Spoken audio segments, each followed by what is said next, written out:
Hi, folks. I'm Phil Schlenker. I'm author of the book Let's Talk Hockey 50 Wonderful Debates. It's a book I wrote back in 2009. It details some of the greatest arguments that we've ever had in hockey history. Some of the ones you've had with your buddies, some of the ones you've had with your family, friends, whatever. Believe me, I've had some spirited discussions. I know I have too. We all love hockey, so there's always plenty to talk about. That's a great book. Check that out. You'll enjoy it. It's eye candy for the sports fan, hockey fan especially. I promise you that.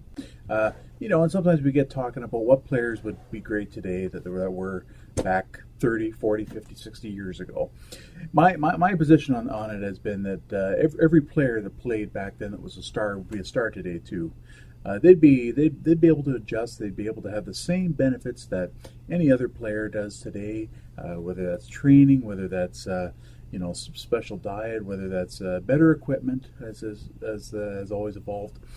One player we should talk about is Wayne Gretzky. Where would Wayne Gretzky stand?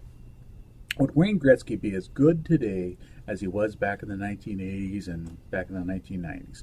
Well, let's look at a couple things first. Number one, Wayne Gretzky led the entire 1980s in points, and we're talking about guys that played in this decade: Peter Stastny, Denny Savard, Marcel Dion, Mike Bossy, Brian Trottier, Dale Howard-Chuck, Yzerman for starting from '83 onwards.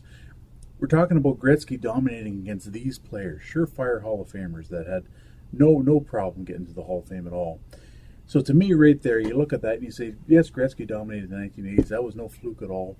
You look at the 1990s, a time when he wasn't quite the same as he was in the 80s. Up until about 91, he was pretty much the same type of player.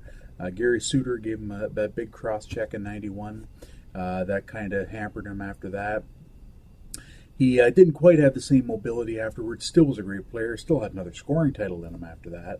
And still had a few 100-point seasons even after 91. And despite all that, despite the fact that we look at Gretzky as being much inferior in the 90s than he was in the 80s, Gretzky still led the entire 1990s in points. From the 89-90 season all the way to his retirement in 99, he led the entire NHL in points over that 10-year span. Adam Oates is second, but Gretzky has about 100 points on Adam Oates, basically. And this is a time when Gretzky was supposedly past his prime, which he was for the most part, but this just goes to show you how great Gretzky was. So for me, talking about how good Gretzky would be today is a foolish thing right now, because we know how good he was. He was dominating these great players. You don't need to tell me that Mike Bossy, Peter Stastny, Marcel Dion, these guys that were good for 120, 130 points a year, you don't need to tell me they were great players. They were. Gretzky was getting 200 points when these guys were getting 120, 130. I mean, he was winning scoring titles by the time January came around. That's dominance, folks, no matter how you want to slice that.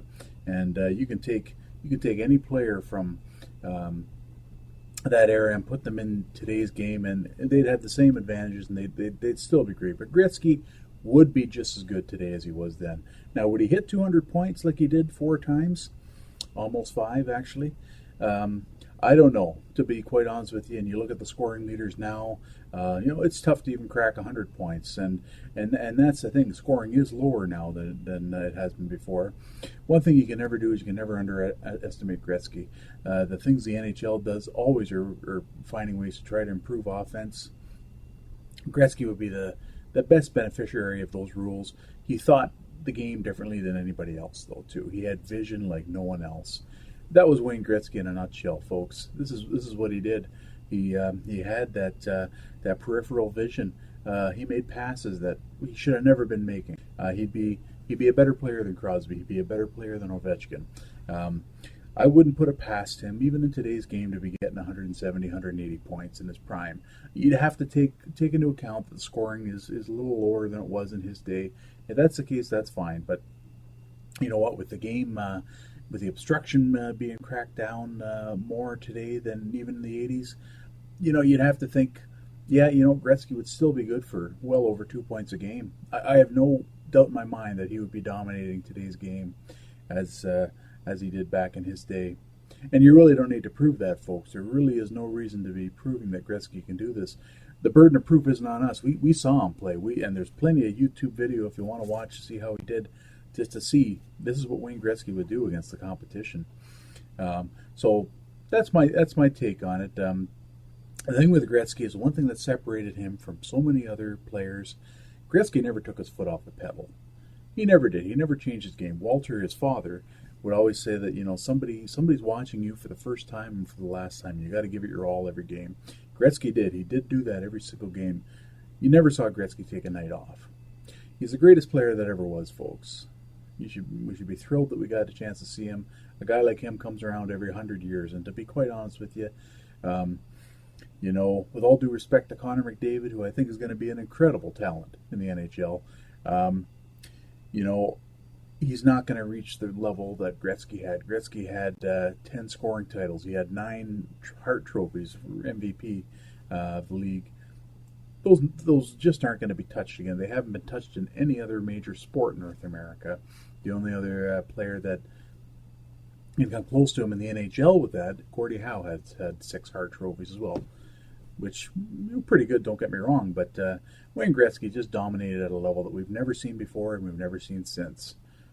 And quite frankly, we'll never see again. I'm Phil Schlenker. Thanks for coming out.